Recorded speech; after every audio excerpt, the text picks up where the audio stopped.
क्या पढ़ेंगे? विद्युत आयरन। विद्युत आयरन अभी हम बताएं कि विद्युत आयरन जो होता है वो विद्युत धारा के कौन प्रभाव पर काम करता है? कौन प्रभाव पर? ऊष्मीय प्रभाव पर काम करता है। तो पूछेगा कि विद्युत आयरन क्या है, तो हम लोग लिखेंगे कि विद्युत धारा के ऊष्मीय प्रभाव पर काम करने वाला एक उपकरण है विद्युत आयरन, जिसका प्रयोग हम किस लिए करते हैं बाबू? जिसका प्रयोग हम कपड़ा के सिकुड़न को हटाने के लिए करते हैं। जब हम कपड़ा को धो देते हैं तो सिकुड़ जाता है, उसी को हटाने के लिए करते हैं। अब हम लोग समझे कि विद्युत आयरन का बनावट क्या है, कैसे बनाया जाता है, क्या क्या इसमें लगता है, उसके बाद पढ़ेंगे काम कैसे करता है। तो देखो परिभाषा तो हम लोग जान गए कि विद्युत आयरन विद्युत धारा के ऊष्मीय प्रभाव पर काम करने वाला एक उपकरण है, जिसका प्रयोग हम कपड़ा के सिकुड़न को हटाने के लिए करते हैं। देखिएगा बनावट, मुख्य रूप से विद्युत आयरन को बनाने के लिए क्या करते हैं, आवरक के 3 गो पत्ती लेते हैं। क्या गो पत्ती लेते हैं? 3 ठो आवरक के पत्ती लेते हैं। 3 ठो आवरक के क्या लेते हैं? पत्ती लेते हैं। नाइक्रोम का तार लेते हैं। और क्या लेते हैं? क्या लेते हैं? नाइक्रोम का तार। और फिर लोहा के एक ठो प्लेट लेते हैं। और इसमें रहता है बाबू देखो सेंसर डिवाइस रहता है जो हीट को सेंस करता है। देखता होगा तुम लोग आयरन में कि जैसे ज्यादा हीट होता है आयरन तो अपने आप ओकरा के लाइन कट जाता है। करता है कि नहीं करता है?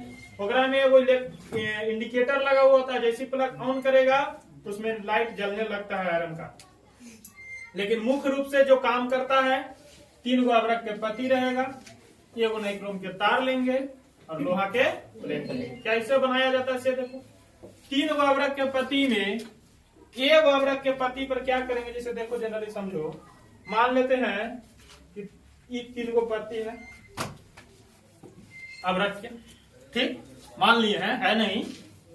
अब क्या करेंगे, एकरा पे नाइक्रोम के तार को लपेट देंगे। क्या करेंगे? लपेट देंगे।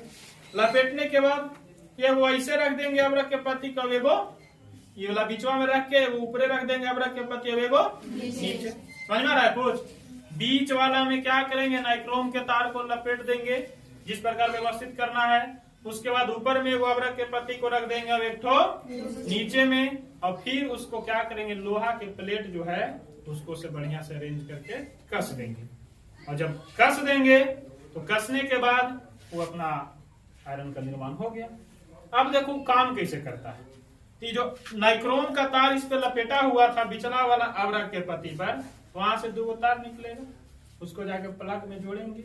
अब अभी हम बताएं कि नाइक्रोम ऐसा चीज है जो प्रतिरोधकता उसका क्या होता है, ऊंच होता है, बहुत ज्यादा होता है, साथ ही साथ उसका गलनांक भी अधिक होता है।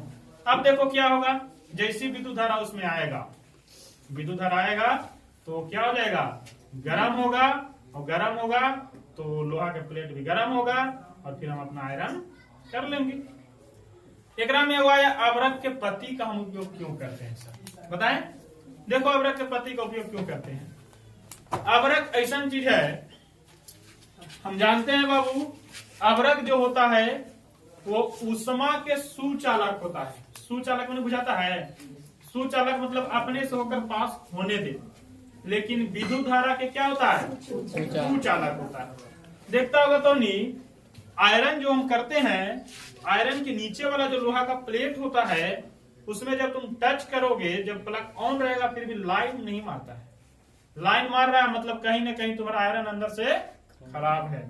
यदि सही आयरन है उसको तुम देखना, नीचे टच करोगे तो उसमें लाइन नहीं आता है, विद्युत धारा नहीं आता है।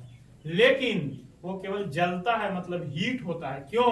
क्योंकि होता क्या है कि देखो क्या करते हैं, बीच वाला आवरक के प्लेट में तो नाइक्रोम के तार लपेटा हुआ है, एगो नीचे आवरक के पत्ती रखे, एगो ऊपर। ये जैसी पूरा हीट होगा, और हम जानते हैं कि आवरक का जो पत्ती होता है ऊष्मा का सुचालक होता है, मतलब ऊष्मा हीट को तो ट्रांसफर करता है लेकिन विद्युत धारा को ट्रांसफर नहीं करता। तो क्या होता है कि तनी मनी ठेकबो करेगा एकरा में, जैसे व्यवस्थित करेंगे तब इसमें ठेकेगा भी तो खाली ऊष्मा को आगे बढ़ाएगा, मतलब जो हीट हुआ है उसको आगे बढ़ाएगा, विद्युत धारा को आगे नहीं बढ़ाएगा। यही कारण है कि तो उष्मा जब आगे बढ़ाएगा तो लोहा का प्लेट तो हीट हो जाता है, लेकिन उसमें लाइन नहीं आता है, विद्युत धारा नहीं आता है, मतलब हमको विद्युत धारा मारेगा नहीं, मतलब खतरा से हम बच गए, वो अपना काम कर लिए। यही होता है आयरन।